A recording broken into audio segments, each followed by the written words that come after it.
Welcome to the Oklahoma Outdoor Adventures Podcast, brought to you by Yellow Hat Outdoors. Hello, everybody, and welcome to episode 6 of the Oklahoma Outdoor Adventures Podcast. It's me, Glenn. It's me, Hudson, your favorite host. That's right. I know you've been, like I say, every week you're dying to hear from us again, so here we are. Just fat chilling on a Saturday morning. Saturday morning, New Year's Eve currently. Got some great football going on. Excited for the new year. Excited for a couple more weeks of deer season. And I know our boy Glenn has been getting after it on the waterfowl recently. I actually just got back from a hunt. I did actually get done. I might still have blood on my hands. I didn't even check to wash them. So He's a killer. I am a stone cold killer. I think I said on, I don't know, maybe episode 4, where we were talking about some waterfowl stuff. I was hoping soon that the tides would change and be able to get on some geese, and that has been the case. Been checking kind of the local fields. It's kind of nice growing up in the area that I live in because I know a lot of people around here, so it really makes it easy to find spots to shoot some geese. So I don't know. I have a whole lot more luck finding geese to kill than ducks, like on private stuff, because like ducks are pretty and they don't really do much to your pond. But you can tell when geese have been in a field for a while. There's like no wheat. It's crazy. It literally just looks like dirt. Yeah, you can look up. I've seen videos of like before and afters of like when a geese flock will like land and like spend some time in a field, and then when they leave, like they just tear it up. Dude, they decimate it. Yeah. Yeah, I think I posted a drone picture sometime last year where I posted like a picture of the field, and you could see like the areas that the geese had been sitting in. It was kind of crazy. So I don't know. I got some really good drone footage today, though. I'm pretty excited about it. Let's go. Tried out some new features.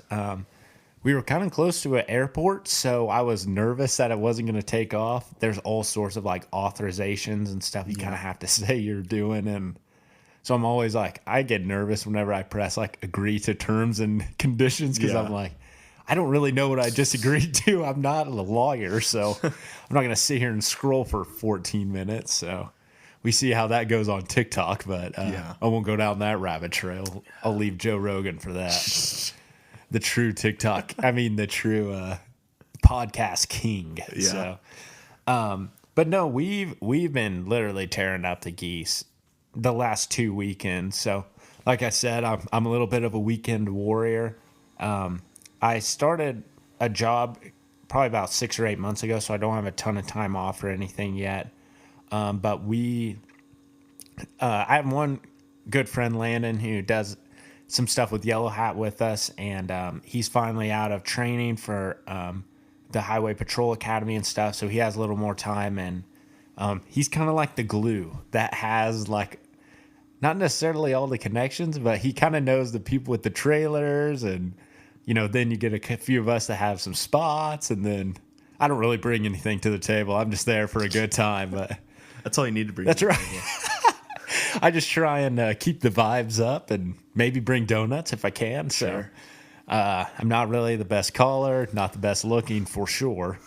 I don't smell very good, but by golly, I'll show up in the morning. I probably won't be too late. So that is one thing. I don't sleep through my alarm. That's underrated for just being able to show up. There's plenty of times I know that we've both experienced fishing. We'll be planning, all right, meet at on cue at 5 a.m. and not to name names, Landon, but he would just not be there. Yeah, it's like 5:15 and you're calling and just nothing happens. Yeah. So I do remember distinctly one time we waited on Hudson for like 30 minutes and we're like, all right. It's 5:30. Like, we're not going to be there at sunrise. Like, it's time to go. And he calls us at like 6:15 and he's like, are you guys gone? We're like, oh yeah, we just took the exit to the lake. He's like, gosh dang it. It was tough. I had to stay up real late playing video games. What am I supposed to do? There's nothing else to do at that point. So anyway, yeah. So the last 2 weekends, we've really got on the geese well. It's been really cool because, most people default to looking in areas like super far away and things like that for geese, and just so happens through the grapevine in our high school and our local community, we've got some spots really close to where we live here in Bethany. And so it's kind of crazy to get to hunt, in Edmond and, almost like within city limits, we have like a good amount of spots. And that really is nice. Like this morning, I got to get up at 5:45 and I was there on time and got to sleep 6 hours instead of getting up at freaking 3 a.m. and stuff. So it was really good. But last weekend was the Siberian cold front, whatever thing. Horrible. Yeah, right before Christmas, came through. And which I guess I always say this, but that's going to be 2 weeks, kind of ish from whenever this comes out. But that's just a little side point. But it was really cold, and so I just spent some time looking in my main spot in Edmond there because I was like, there's a lot of traffic in that area. I think a lot of the ponds are going to be frozen up. All the big lakes even are. So they're just going to be hunkered down in the fields. And so I went up there and I saw like 200 or 300. So normally for me, I don't want to set up in a field for less than, 1,000 geese, just because there's so many around and so many fields that have 3,000 on it that it's just not really, in my mind, worth the investment of the gas and setting up and not sleeping and everything. So that's kind of my usual thing. If I'm really desperate, maybe 700 or 800, but I'm usually not that desperate anymore. So I'm married, but but yeah, so we went up to this wheat field, actually, just 5 minutes from my house, and I didn't really know what to expect. Kind of shooting some birds off of neighborhoods and neighborhood ponds and stuff like that are going to come out to these wheat fields, and it was a banger last weekend. I didn't know what to expect. The thing that made me really worried is, they're kind of local birds, not completely, because we don't hold that many thousands year round, but they're local in the fact that they're roosting like on these neighborhood ponds. So there's like a lot of, like, they're kind of used to people, and so they're kind of unpredictable, more unpredictable, I think. I really think like local greater geese are the hardest thing to shoot because they fly over the field every single day. They know exactly how many geese should be there. Mm-hmm. They know exactly like if that bush was in the side of the field or not, or they're like, oh, what are all those little square tomb looking things that are layout blinds? Like they know. So they're really hard. So I didn't really know what to expect on last weekend because, just so much. It was so cold, but luckily there was no wind. So it was literally like 3 degrees when we got out there. Gosh. It was so cold that we couldn't stick the stakes in the ground for the decoys, even with a hammer. Like we were like kind of got a rubber mallet, you know? And so we ended up just setting them on the ground, and it worked out. I wasn't expecting it to, but it did. So last weekend we shot 32. So we had a great time. I haven't been on a good goose hunt this year. How many of y'all were out there? 8 or 9 maybe. Nice. So it's 8 birds per person, which is just insane. Like no one can even eat 8 birds, themselves. Yeah, well, which just goes to reiterate the damage they cause to fields and stuff. There's a reason that the limit's set at that, and that's because the population needs to take a hit. Yeah, well, and especially like the freaking snow geese and stuff, that it's like your limit's like 64 a day. I'm like, why even put a limit? Yeah, like, you're not even gonna be counting at that point. I can't even count to 64. Yeah. So You're probably only hitting that if you go up to, what is it, like is Saskatchewan the snow geese hunting capital of the world or whatever? yeah, they migrate all the way down to the Texas Gulf Coast, and they used to be pretty. There'd be thousands and probably millions of them, honestly, in the area called the Katy Prairie around. I think it's around like Houston and stuff. But I mean, at this point, it's pretty much all developed. It's kind of crazy. Yeah. It's just sad. Yeah. But yeah, so Oklahoma, I would honestly be happy if it was like 5 birds a person. Like I don't need to shoot 8 birds. I don't even really want to spend that many shells. Yeah. Because my shell to bird ratio, as we've discussed, is it's fairly low, or fairly high, I should say. It is not low. I spend a lot of shells for one bird to die. So, but last weekend I actually had a pretty good shooting weekend. I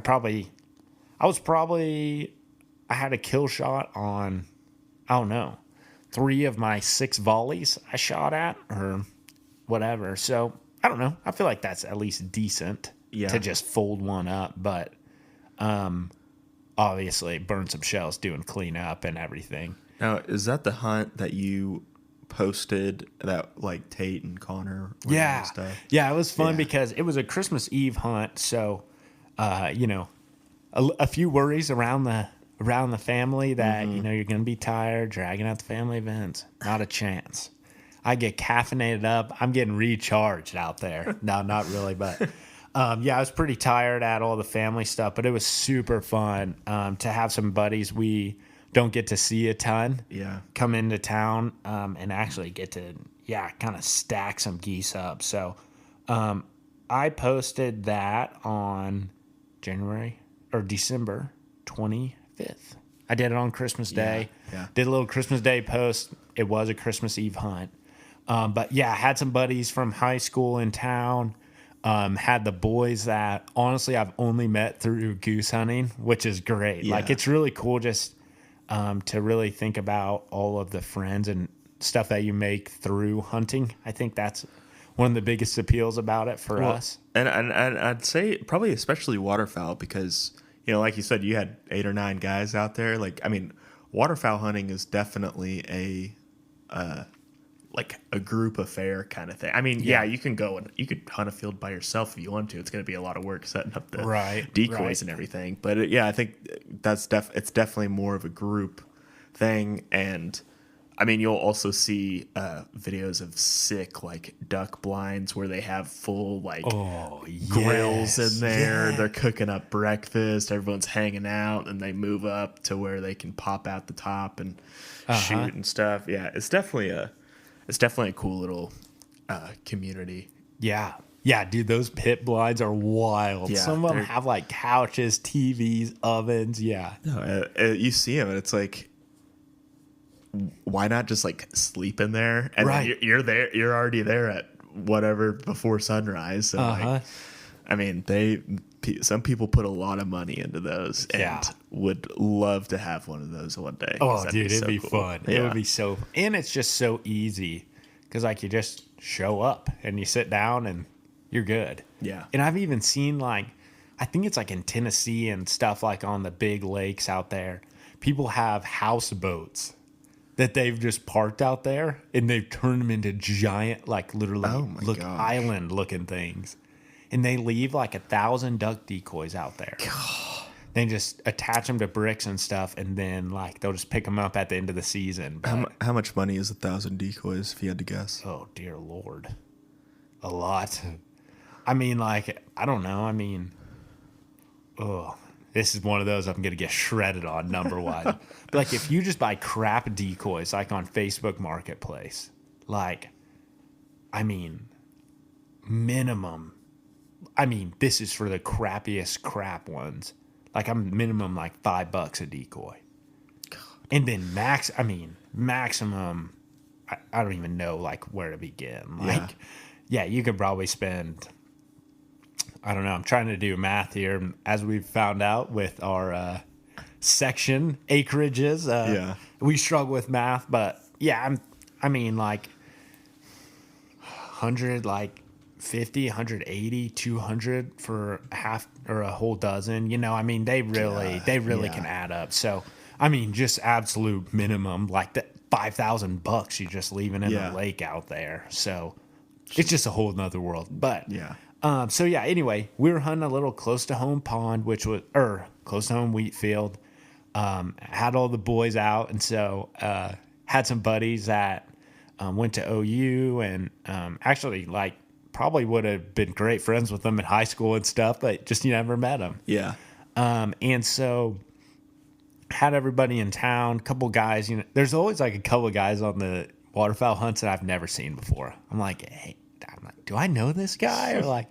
Or I'll see him outside of that, and I'm like, I don't recognize these guys not in a hat and camo at 4 a.m. So we got everybody together and got all set up, and there was almost zero wind, and so I wasn't too optimistic because to really dictate where birds are landing, there needs to be some wind because they like to land into it. And so just, I mean, that's how a plane works, how everything works. So you kind of land into the wind, kind of like a kite or whatever. And so the wind was like really light. And so when the wind's light, it's hard to basically make them land or fly in how you want them to. So we were sitting there just kind of hoping that they would fly in right, and they did. They flew in just right. So that's a good feeling, I bet. Oh, it does. It is. It's a great feeling. You know, everyone's just calling, and it's so exciting because like basically a layout blind is, think of it like a sleeping bag with doors on the top. So you're basically laying on your back. You got a little. It's kind of like a tanning chair in there. You know, you just got a little headrest and a little bit to support your back. And then there's two doors on top of you, and your feet are in kind of like a sleeping bag. And so you put all sorts of grass and things like that on top. And then you lay in there, and when it's time, you push open those doors, and you sit up, and then you just rain out some geese, you know, as they're standing up, back up out of the decoys. Start throwing some lead. Yeah. Yeah. Steel shot, non-toxic. Yeah. Sorry. Start flinging some steel. That's right. Or bismuth if you're rich, but tried that. Couldn't be us. Jury's still out a little bit. But so anyway, yeah, we stacked them up. So it was really fun. It's so much fun to be laying in those layout blinds. You're literally side by side pretty much. And then you got, you know, birds flying right over you. So ducks, when they fly over, they almost like whistle when they're flying past, but like their wings do. But geese, they have like a weird like buzzing sound their wings make because they're so big. Yeah.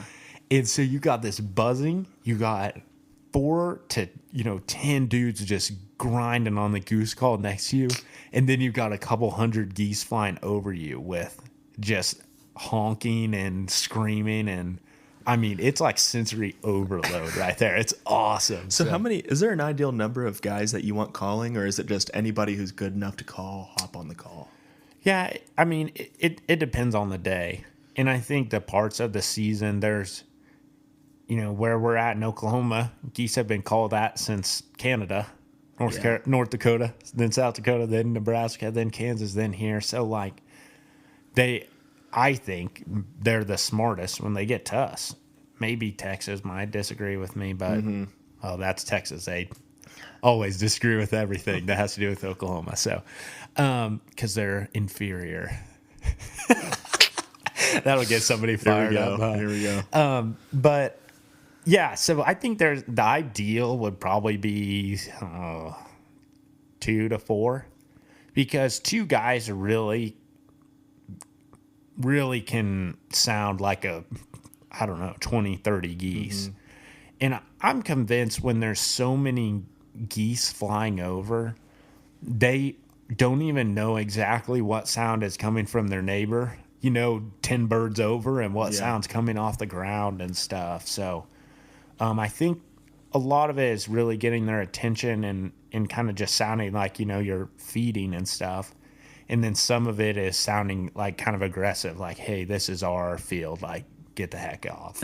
And do you need to coordinate that with the other callers? Like, do you need to be like, all right, I'm gonna be doing, more aggressive calling, and like you need to be doing this, or is it kind of just?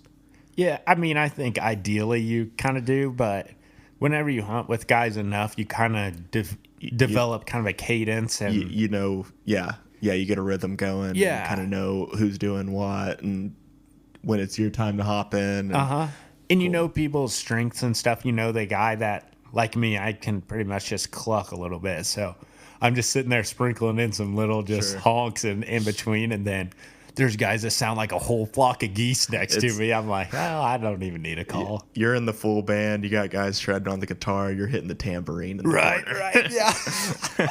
Exactly. Yeah, I'm just shaking the little maraca thing at the back of the stage and hitting the little, what's the little deals that jingle? Like they kind of hang down. Like the chimes? Yeah, the chimes. I'm the chimes in the background.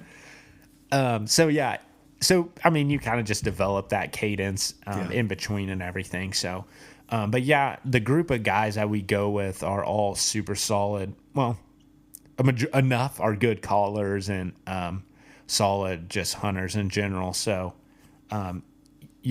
there's always those guys that love to call, like my buddy Tate. I'll give him a little shout out. He was saying he wants to be on, so we'll have him at the end of the season. Would love to have him on. Have him give an absolute rundown. He's guiding in Kansas. He's just crushing the geese up there. Yeah, he truly is. Like, we could have him do some example calls on the podcast. Yeah. We'll have to have him stand about 40 feet back from the mic, but yeah, because he is loud in general, much less on the call. So yeah, if you got a guy like Tate, then honestly, like, I don't think many other people were calling last weekend when he was there, because he is so excited too that he just is literally going wild. But then, he wasn't here this morning, and I think 5 or 6 guys were calling. So it just kind of depends on strengths and weaknesses and everything in that regard. So, but yeah, we called in, knocked down 32 last weekend. It was good. So you'll love this. I go in spurts of being in shape and out of shape, kind of hitting the gym. I've never worked out before about 2 years ago. Then the last probably year and a half I've been decent at it. Yeah. Probably 3 to 4 days a week. I've usually been hitting the gym pretty hard, and I don't know, kind of been just a fun new thing for me to do. But nowadays I don't have as much time, so when I go, I pretty much just work out as fast as I can so I can sauna at the end. Yeah. It's my favorite thing on earth. So I've been slacking a little in the gym department. Sure. And so I don't have a lot to contribute, so my goal is I always get all the grass to help brush in the blinds, because no one likes to do that.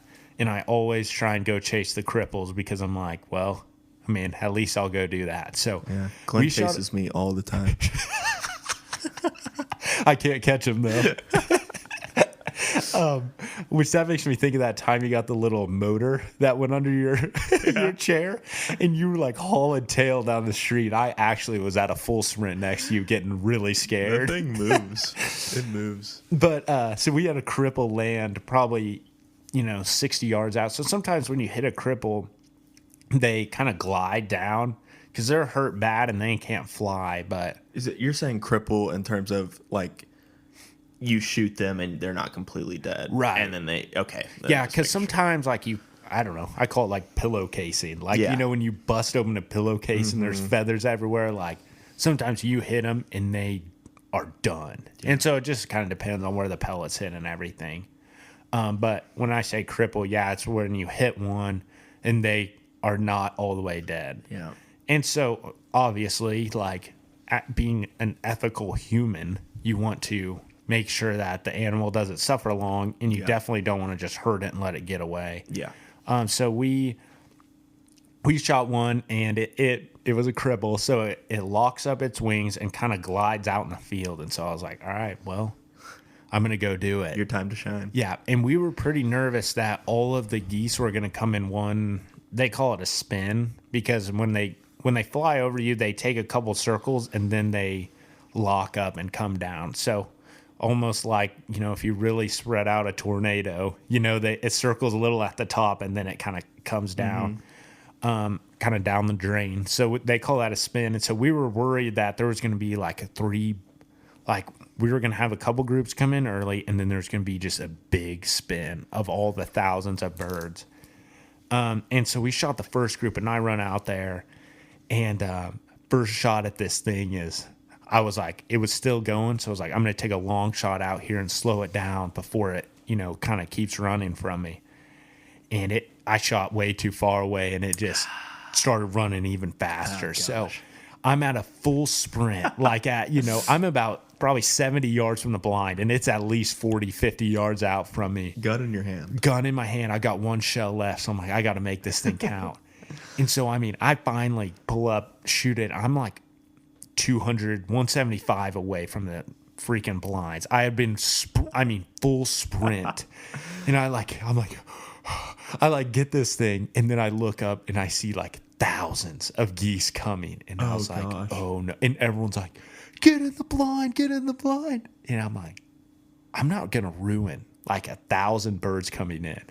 And so I have this decision. I'm like, I can sprint the 175 yards back to the blind, or I can go 150, a 90-degree direction away and get in the tree line. And I was like, I'm going to the tree line. I'm not messing this up. So I'm like full sprint to this tree line. And it's cold. Like, it was like 3 or 4 degrees. That's what I was about to say. You're probably... My lungs are burning. And I get there, and I just collapse. And I literally laid down, and I started coughing. I was like, I'm going to throw up running. And I felt so sick after that. And then I was stuck in the trees for 20 or 30 minutes while all these geese were flying in. But it kind of worked. Did they get some? No, none committed. Oh my gosh. So I was like, I just did all that for nothing, Yeah. But, finally got back around, and then it kind of worked out well. They kept just hopping around between fields and spots, and so they ended up all coming back in, and we were able to inflict a little destruction on them. Sure. Love it. So anyway, that was just a fun little story from that. Just absolutely so out of shape. But it also doesn't help because I always eat Christmas candy and stuff for breakfast in the blind.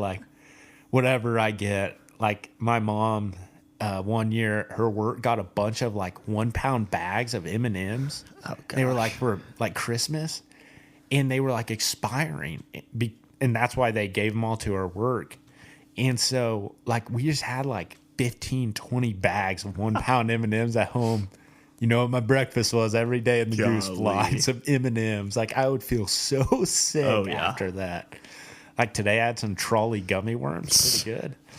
So anyway, I'm always eating horrible in the blind, but it works out. I'm not obese yet, so. I feel like that is a common thing with being in the blind or in the deer stand or whatever. It's everybody's bringing Little Debbie's. They got some Pop-Tarts, some honey buns. Yeah, it's for some reason it's some kind of excuse to just eat horribly. I really think that's what it is. You're well, I'm out here for a good time. I'm not gonna eat carrots and celery. Yeah, and I've like our buddy Gibson. I have never seen Gibson go on a hunt without 3 or 4 different snack items, and he just keeps pulling them out. Some zebra cakes, some freaking healthiest thing there is probably a Cliff Bar, and to be honest, those aren't the healthiest of options. They're better than a zebra cake, but not by a ton. No, they're not great for you. They'll fill you up though. Yeah, for sure. And I think my Cliff Bar one time saved you on American Horse. Oh my gosh, you were having a heat stroke. Yeah. We could talk about that in summertime. Yeah, golly, that was after that I carried around a Cliff Bar in my backpack for the next year. Oh, yeah. I would just always have one because I was I might start trying to pass out again or something. Anyways, might die. Yeah. I don't even know where we were. Oh yeah, gummy worms for breakfast. Anyway, that's kind of my thing, but it worked out good because last weekend Christmas spirit I think was strong. I went and got a dozen donuts. One other guy brought 2 dozen donuts. So we had 3 dozen donuts, and no one would eat mine. So I was like, well, I'll just keep chowing down. But yeah, so that's probably also why I felt so bad on that sprint. But anyway, yeah, we ended up just really, really pounding on him. It was just fun because everyone was in a great mood. No one was really tired. Into the season, everyone's pretty worn out from hunting hard, and Yeah. you're just really not in a great mood when you first get there a lot of times. So there have been many days when my alarm goes off and I've been wide awake waiting on it, and I think those days might be behind me because I'm maybe just getting older, not as excited. But I don't know. It's just a little harder to get up in the mornings, especially when you get up early for work every day and stuff. It sucks. But anyway, so yeah, we pounded on them last weekend, had a great hunt, good time, great guys. Christmas Eve, came back, had a nice nap in the afternoon. Just, I mean, really set me up. My neighbor brought me a Christmas lasagna. Oh, it was such a treat. He came by, he's like, "Do you guys eat lasagna?" And I was like, "What kind of question is that?" Yeah. And I was like, "Yeah, I do." And he was like, "I'd like to make you a Christmas lasagna." And I was like, "Be my guest, please, man." So it is one of those awkward situations because I can't remember his name, and we gave him a Christmas card, so he's got mine dialed in. He's like, "Hey, Glenn, how are you, Glenn?" I'm like, "I think your name's Larry, but I'm too scared to say it." So just one of those awkward situations. You just really, I don't know, nothing to do. But so then this morning, I get a call. I'm at the grocery store last night, New Year's Adam, per se. Everyone's at the grocery store stocking up for their parties. And I'm sitting there like, all right, what all do I have to do tomorrow? I'm like, man, I got a busy day. Podcast, we're going. Me and my wife are going to the zoo this afternoon. Got some tickets that expire today, so we're going today. Yeah. And then, New Year's Eve parties and stuff tonight. And I'm like, sweet, gonna sleep in, smash a podcast, have a great day. And I get a phone call at like 7:30. It's like, hey, I don't really want to hunt, but we've got a bunch of geese on the field. You in? And I was like, yeah, yeah, I'm in. All right. I don't know. I'm not going to say no. Are you kidding me? Life is way too short. So it was great. Literally got there at 6 a.m. Like, we don't have to beat anyone to the field. We're not having to drive a long way. Like, just such a treat. It was like 45 this morning. Like, how far is the drive? 15 minutes? No, it literally was less than 5. I left my house at 5:58 and I was there at 6:03. Oh my gosh. See that, and that's amazing. And yes, I was a little late. Sorry, guys. But it was funny because, like I said, Landon's kind of, like the glue of the group. Like a little bit, kind of the unofficial ringleader.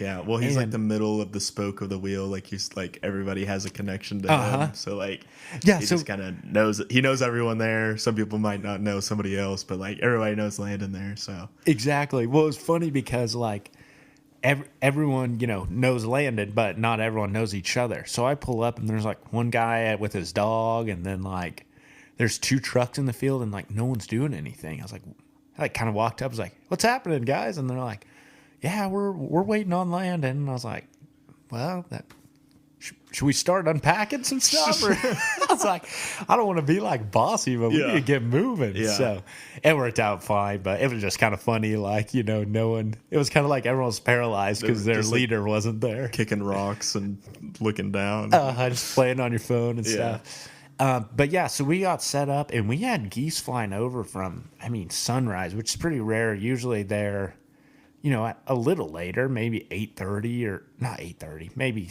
7:30 or 8, a little bit. They like to sleep in a little bit. So, but we had geese flying over all morning. Just had a great time picking at them. It was hard because it was a south wind today and there's nowhere to hide on the south side. So we could sit on the east side, but there is a tree line there. So geese get a little nervous about flying around tree lines, just more things to hide in. Yeah.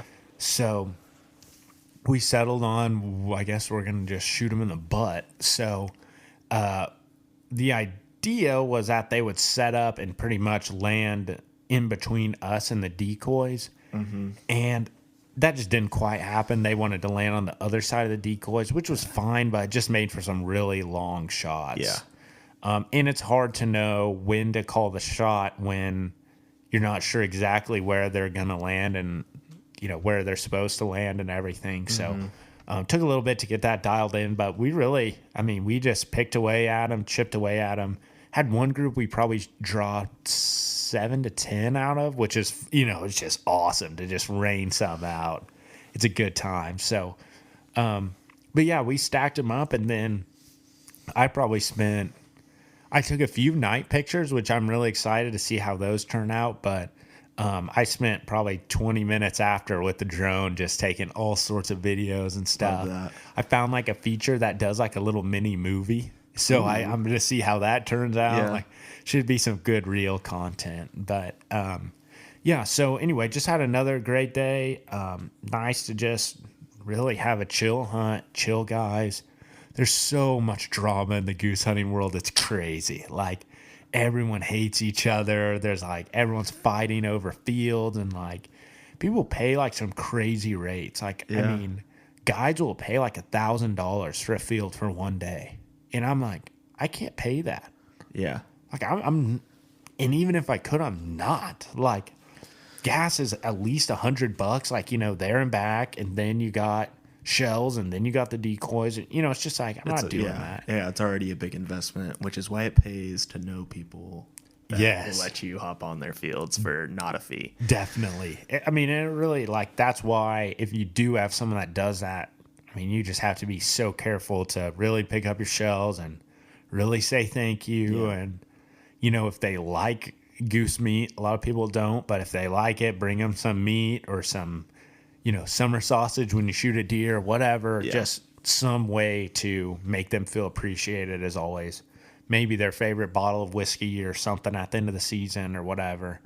But yeah, so it was just a great hunt, chill vibes. That made me think. I drove by a field the other day. I was going out to a wedding, and I don't think I've talked about this with you, have I? No. Okay.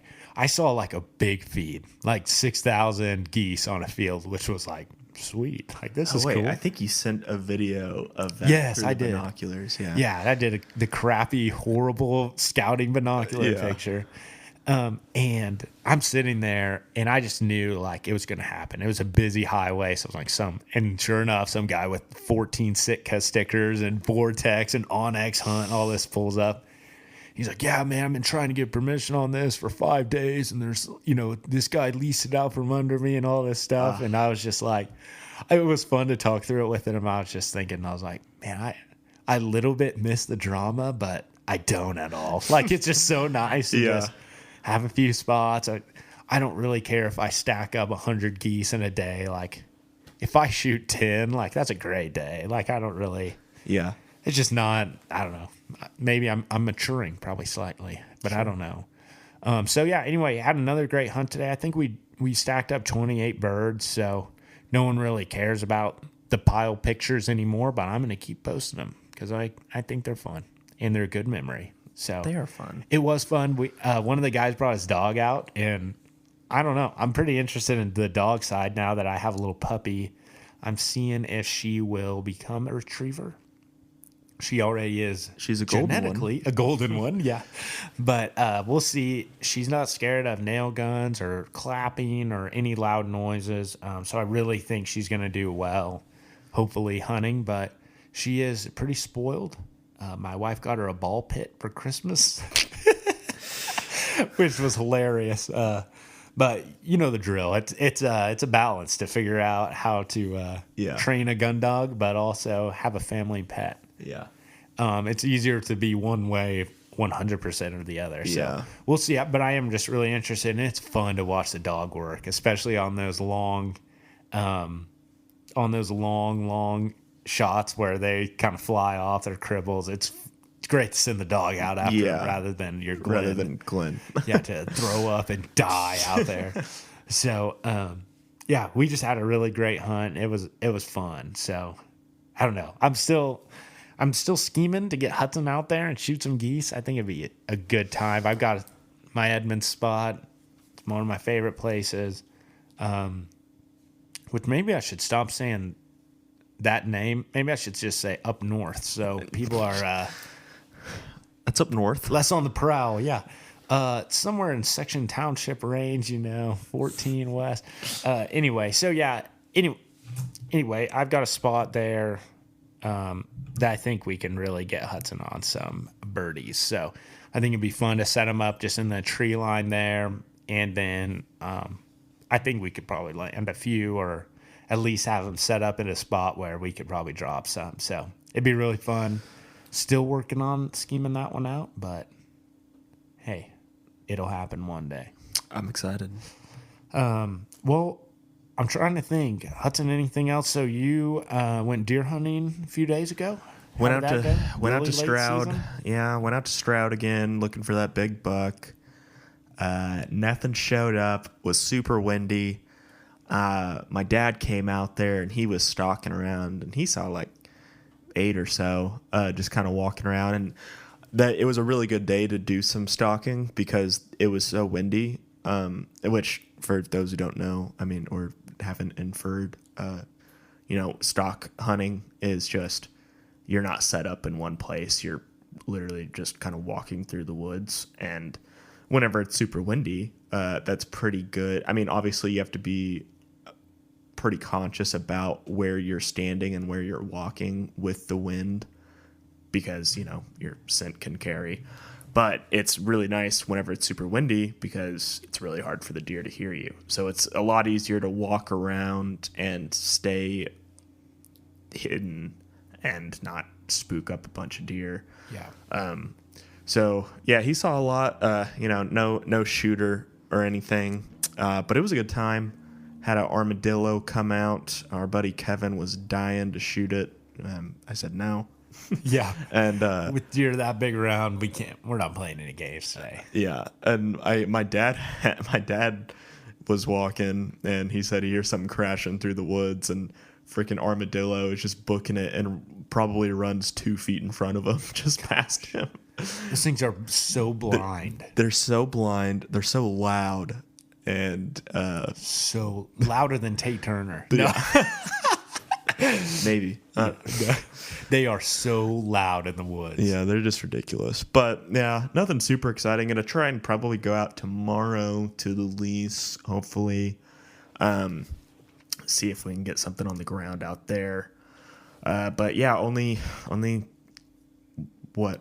I guess it's 15 days today left of deer season. So if you're not out there, I guess this is probably going to come out probably right at the end of deer season. But if there's still a few days left when this comes out, you should try and get out there and get a little late season. Yep. But yeah, other than that, we are. I've been talking about getting that fly rod. Got one for Christmas. Gosh, get that fired up. We're gonna be hooking that up, setting it up. Probably gonna do another little JD Adams trip.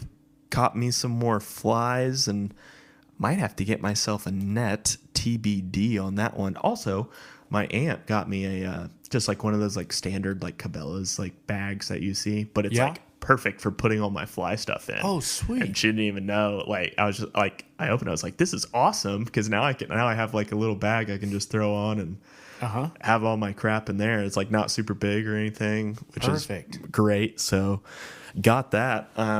But yeah, hopefully that will be the next venture, because deer season's coming to an end, and hopefully me and Glenn will get out and start slaying some fly fishing stuff. For sure. But yeah, that's really my only update. You've been grinding more than me. Yeah. Well, Hudson grinds in the October-November time frame, and then it's me. Yeah. I'm the problem. It's me. Get out there and chase the waterfowl a little bit. So, still planning on probably in the next couple weeks, definitely before the end of January, we're going to have an episode out with my dad.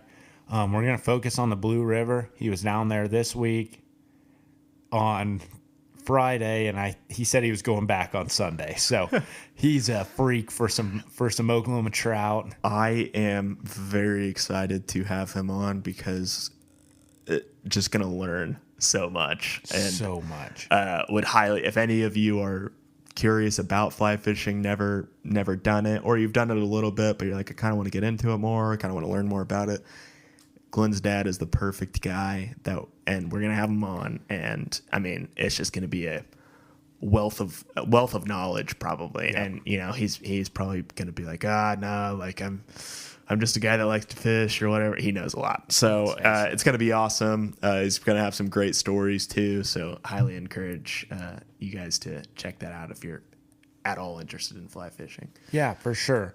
So we'll have him on, talk fly fishing at the Blue River especially. It's that time of year. Get out there, chase them. Go stay the night out there, do a little camping trip, take a few, put them in the campfire and some foil, butter, garlic. Oh my gosh, it's so good. Everything's better cooked on the campfire. So I don't know. I think with that, we'll probably wrap it up here.